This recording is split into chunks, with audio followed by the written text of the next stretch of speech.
Ni Jamal, hang pasal apa? Pakai baju bunga-bunga dengan topi tu. Apa? Hanya hang hati je. Ni kalau apa nama ni, Tarzan tengok pun bak hang boleh gelak. Ni, hang gelak apa tadi? Hang pun sama. Pakai topi bereta apa hanya apa? Pelakon filem Kojek ah. Ni, dah macam sirkus.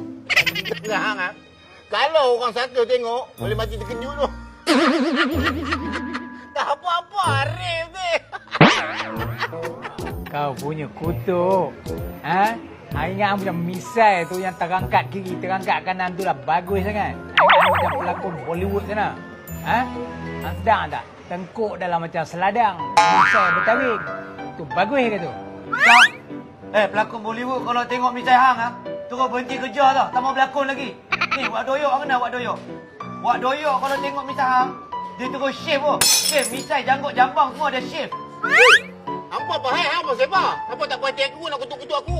Aku punya sukalah. Oh, sedap mulut kutuk aku kau-kau ni Ni, tak lagi orang makan kari dalam periuk. Hang makan periuk kan tau. Sudahlah. Ni, hang pun satu. Nak kutuk-kutuk aku ada misai apa? Misai aku pasal apa? Keturunan aku semua bermisai tau. Ingat apa? Kalau hang kutuk aku pasal misai aku ni, mana hang kutuk aku punya keturunan tau. Hang apa je nak gaduh? Tak lagi orang makan telur setengah masak. Hang makan batu bata masaknya. Entah. Cantik lah. Jangan malas lah yang apa. Sudahlah cakap sikit semua nak kutuk orang sedap mulut tak fikir apa. Semua boleh pasal lah. Aku macam dinosaur. Aku tak mau kawan apa. Macam dinosaur. Ni Jamal, hang pasal apa? Pakai baju bunga-bunga dengan topi tu. Apa? Hanya hang hati je. Ni kalau apa nama ni, Tarzan tengok pun bak hang boleh gelak.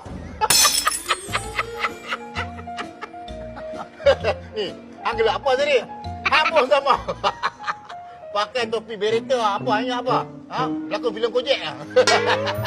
Ni, dah macam sirkus. Dengan hang kalau orang satu tengok, boleh mati terkejut tu. Tak apa-apa, Arif ni. Kau punya kutuk. Ingat macam misai tu yang terangkat kiri, terangkat kanan tu dah bagus sangat. Ingat macam pelakon Bollywood sana.